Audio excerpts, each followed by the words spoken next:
भाजपा किसान मोर्चा प्रदेशचे माजी सरचिटणीस संदीप गिड्डे पाटील यांची पक्षशिस्तभंग आणि पक्षविरोधी कारवाया केल्याप्रकरणी पक्षातून तात्काळ हकालपट्टी करण्यात आली आहे.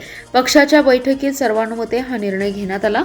पक्षाच्या प्राथमिक सदस्यत्वासह सर्व पदांवरून त्यांना बडतर्फ करण्यात आल्याची माहिती ग्रामीण जिल्हाध्यक्ष सम्राट महाडिक यांनी दिली आहे. जिल्हाध्यक्ष महाडिक म्हणाले, गिड्डे पाटील हे मूळ कवटेमंकाळ तालुक्यातील नांगोळे गावचे आहेत. तासगाव तालुक्याशी त्यांचा कोणताही अधिकृत संबंध नाही. मात्र त्यांनी तासगाव नगर परिषदेच्या निवडणुकीत जाणीवपूर्वक हस्तक्षेप करून भाजपचं नुकसान केलं. कवटेमंकाळ तालुक्याचे मंडल अध्यक्ष उदयराजे भोसले, तासगाव ग्रामीण मंडल अध्यक्ष स्वप्नील पाटील तसेच तासगाव नगरपालिकेचे प्रभारी अनिल लोंढे यांनी गिड्डे पाटील यांच्या विरोधात लेखी तक्रारी दिल्या होत्या. या तक्रारी प्रदेशाध्यक्ष रवींद्र चव्हाण व पालकमंत्री चंद्रकांतदादा पाटील यांच्या निदर्शनास आणून देण्यात आल्या. यानंतर नेत्यांच्या आदेशानुसार पक्षविरोधी कारवाया आणि शिस्तभंग करणाऱ्या संदीप गिड्डे पाटील यांना भाजपमधून तात्काळ हकालपट्टी करण्याचा निर्णय घेण्यात आलाय. पक्षाच्या विरोधात काम करणाऱ्यांवर कठोर कारवाई केली जाईल असा इशारा जिल्हाध्यक्ष महाडिक यांनी दिला. यावेळी उदयराजे भोसले, स्वप्नील पाटील, अनिल लोंढे उपस्थित होते.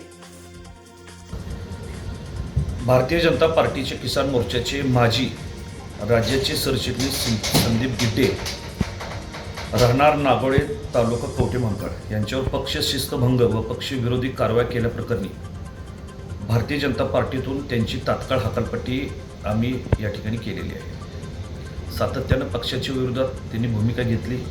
आमच्या वरिष्ठ नेत्यांच्या बद्दल वेगवेगळ्या अफवा त्यांनी वेगवेगळ्या पत्रकार परिषदांमधून त्यांनी केली आणि या ठिकाणी तासगाव नगरपालिकाची निवडणूक पार पडली.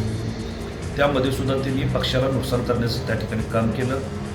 त्या ठिकाणी असणाऱ्या पक्षाच्या उमेदवारांच्या विरोधात त्यांनी भूमिका त्या ठिकाणी घेतली. अशी तक्रार तेथील मंडलाध्यक्ष तसेच त्या नगरपालिकेचे प्रभारी असणाऱ्यांनी जिल्हाध्यक्ष नात्यानं माझ्याकडे केली.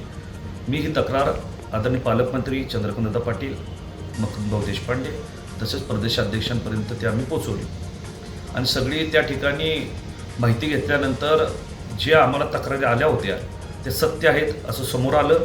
म्हणून त्यांची हकालपट्टीची आम्ही या ठिकाणी कारवाई आज पूर्ण केलेली आहे. आणि त्यांनी सातत्याने नेते मंडळींवर सुद्धा वेगळ्या प्रकारचे आरोप त्यांनी केले. किंबहुना त्यांनी काही ठिकाणी काही पत्रकार परिषदेमध्ये असं सांगितलं की भारतीय जनता पार्टीचे नेते पैसे घेऊन पक्षप्रवेश करतात असंही त्यांनी बरेच वेळा सांगितलं. आणि म्हणून सर्व माहिती घेता तासगावचे मंडलाध्यक्ष असतील आमचे, त्याच पद्धतीने कवटेमंकाळचे मंडलाध्यक्ष असतील, त्याच पद्धतीनं आमचे नगरपालिकेचे प्रभारी यांच्या सर्वांकडून माहिती घेऊन तेथील कार्यकर्त्यांशी चर्चा करून आम्ही ह्या सर्व माहितीची चौकशी केली आणि जिल्ह्याच्या ग्रामीणच्या असणाऱ्या सर्व पदाधिकाऱ्यांच्या बैठकीमध्ये हा निर्णय घेतला गेला आणि वरिष्ठांच्या आदेशानुसारच ही आम्ही कारवाई केलेली आहे.